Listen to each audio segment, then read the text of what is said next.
On today's Minute of the Apes, guess where we start? Right where we left off. Sean's looking up useless facts, and this time, it's about why does our funny bone hurt when we hit it? Well, it's actually not a nerve at all. It's just a ungular nerve running down your arm that lets your brain know about feelings in your fourth and fifth fingers. Feelings. Whoa, whoa, whoa, feelings. Take your stinking paws off me, you damn dirty ape!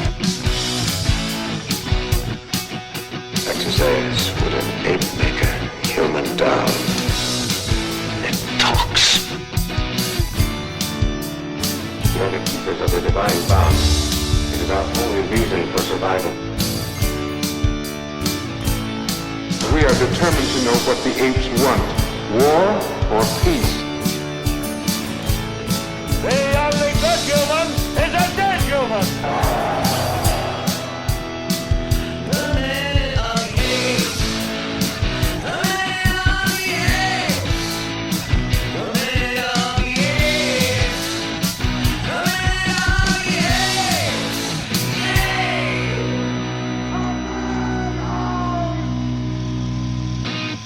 Hello, and welcome to Minute of the Apes, a daily podcast where we break down every minute of the Planet of the Apes movies, and we feature our dear friend Sean and his wealth of useless information. Well, I did have to look that one up. Well, Mr. Google is your friend. I've said it before. The day that Google came in, now Sean started, you hear the jokes that he'll do, like the, I don't know, can you? Yeah. Well, it was also, you would say, hey, what is this, Sean? And he goes, I don't know. Here. And he'd send you a link, and it was a mass link that would send you to Google. It was, let me Google that for you, Yes. and you just type in what you're looking for. I mean, we've talked about the fact that when did Google really come online? Because I was working in IT at the time, and we were using Web Crawler and Alta Vista, and I don't remember what, Yahoo. Even then, yeah. Now it's like Google suddenly just became dominant. Now I turned around. I'm like, Google's everywhere. Well, working for one of those companies, I distinctly remember when they came online because we almost bought them. Oh, yeah. Seriously. And the CEO at the time, who was a man named Terry Simmel, who was of movie lore, is a guy that greenlit like LA Confidential and the original Batman and wonderful, had no clue what he was doing with a tech company, because think of it, if he had bought Google, what Yahoo would be today. Yeah. Well, maybe but I mean, Google wouldn't be anything. That's right. Well, that's sure exactly it. They wouldn't have lost their prominence, and they would have had that algorithm. I'm sure Tom Warner thought they were smart when they merged with AOL. So no one thought they were smart when they merged. I remember going, that's the dumbest thing. Right. This is a link, so whenever you do it, you send it to somebody, and it ends up, hang on, it does this to them. You go, hey, this is how you find it. You go to Google, you type in your question, you hit that button, and that's it. That's how you find this stuff out. Now, I'll tell you this right now, the viewing audience can't hear they this. must be Listening fascinating. on. And as a very cute aside, the flip side of that, when you have parents in their 80s, is my mother, every time we watch anything, and let's say it's some kind of biography, did you know if you go to Google and you put their name in, you can see the actual pictures? Mom, I had no idea. That is so, but of course, Don't show Wikipedia. Yeah. Well, man, that's a rabbit hole. I really, every time Mom does, I'm like, yes, Mother, I know that. Yes. I want to be sweet to her, but I can't. Anyway, Sean, All right. It's minute 86. Tell us what's going on. All right, we're going to start minute 86 with the military and the police converging, and it ends with Dr. Branton and Dr. Dixon leaving Camp 11. Let's take a listen to minute 86 of Escape from the Planet of the Apes.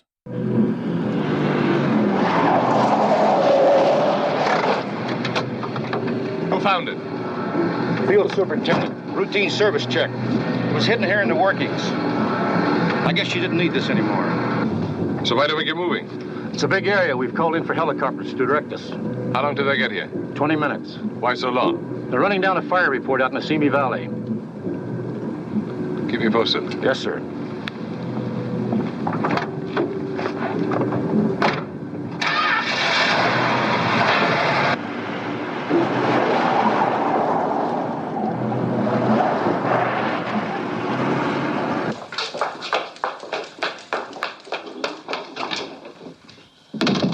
What's the matter? They found Zira's suitcase.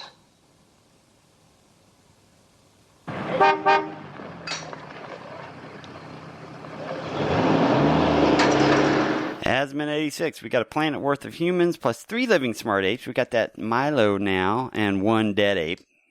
So that's our count. I'm glad you didn't call him Sweet Sweet Milo. He's not Sweet Sweet Milo anymore. As I go along and edit the episodes, every time you say Sweet Sweet Milo, I get ookie ookie ookie. Do you really say? Does he say it that often? I was Really? at the beginning. I hadn't noticed it. Wow. Yeah. Sweet Milo. Of course, I relive every episode that we do 2 and 3 times. Right. So trust me, I hear those. So, are you excited about this minute? No, and just like so many minutes, you almost have to take the thoughts we had before. And my first thing that I think is, why is the highway patrol the one leading the thing? Because, and this is a theme that will go through for me to the end of the film. Why lose the military? Yeah, it should be the other way around. Yeah. The highway patrol might be the ones that led them to it. But the military takes over at that point. They should have superseded and taken over. They should be the one. But instead, we're talking to, the Chips reject. Well, yeah, I mean, there are only cop cars there, right? No motorcycle. There's 3 Jeeps in the background. Yeah, in the background. And they're all just sitting there. But no, what I meant is there are no momotorcycles yet. They're all dressed up like leather daddies with the helmets on and the leather jackets, but they're not riding bikes. That's a really good point. Yeah, they're all in cars, but they're wearing helmets.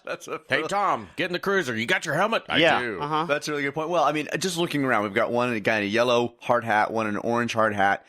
One guy in jeans, one guy in kind of slacks, everybody in slacks. And the officers have the motorcycle helmets on, the jacket, and they've got the pants on. And it just looks like they rummaged through the closet to find whatever they had for the scene. It doesn't look purposeful. No, and I have no problem having a mix of military and police. That makes it interesting. But again, it seems odd. And time again, that Hasline is... If there was a throughput of Hasline, had been told to stand down and he somehow was pushing the military away so that he wouldn't have to answer the president, that's one thing. But they haven't even established that. Well, let's go through. This is for the sake of we're talking why the police are here, not the military. Let's assume that this may be an abandoned oil area and Navy shipyard, but it's not under the jurisdiction of the military. Therefore, it's more appropriate for the police to be there, not to alarm citizens. The military there for just support while the police conduct the search. If they were maybe on military grounds or base, that might be why you might see them more there. I don't know. It's not in the script given the sense of why Dane had decided to use the police for this moment, but let's just assume that was the rationale. And I can handle that. The problem for me, and I'll be surprised if Sean doesn't feel this, is I've watched one too many movies where I have learned that the military in a situation like this supersedes the local jurisdiction. And so even that stamp of, if Hasline, especially as condescending as he could be, if he would simply, excuse me, private, what's that, and looks past him towards the military, anything like that. I wanted there to be a little conflict between the military and the police so that, the police are going, hey, no, this was an active crime scene. There's been a murder. We need to find out what's going on. And them going, no, the murder happened on a military base, so we're in control of this. And those little inner turmoils in a scene seem innocuous. They seem cliched, but at the same time, they do add that little spinning undercurrent that says there's more going on than just what we see. It should be mentioned to the people listening that may not have visually seen this moment.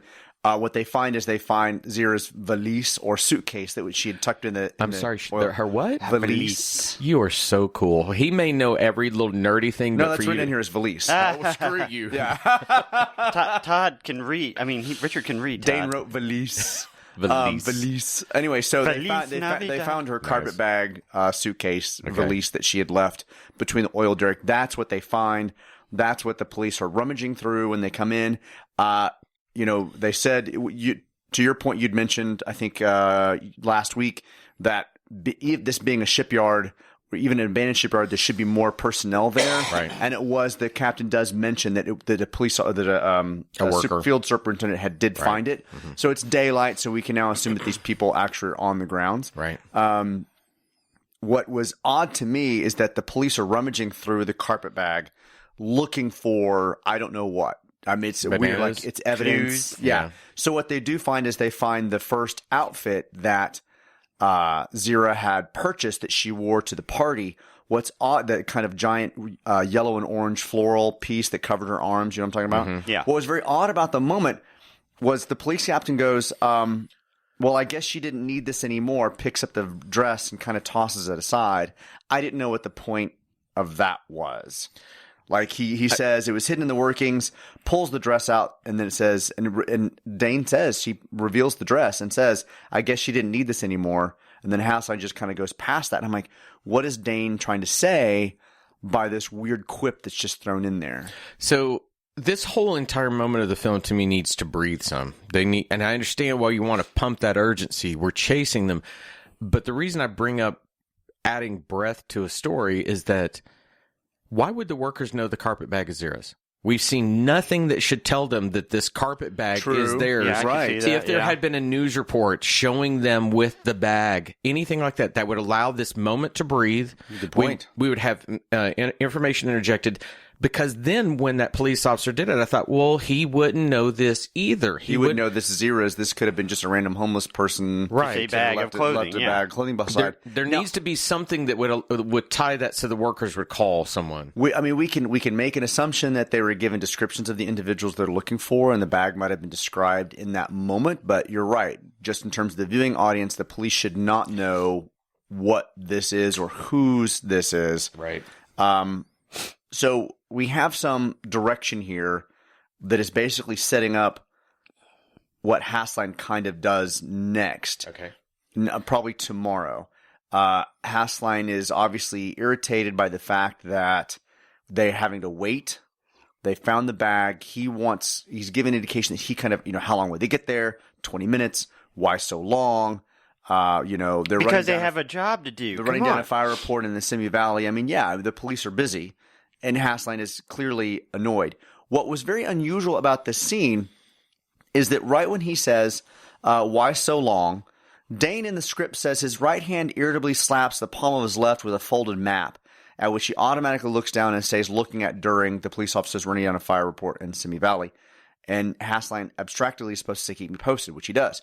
But instead, we get a random pan shot of the abandoned naval shipyard oil field across from where this oil derrick is.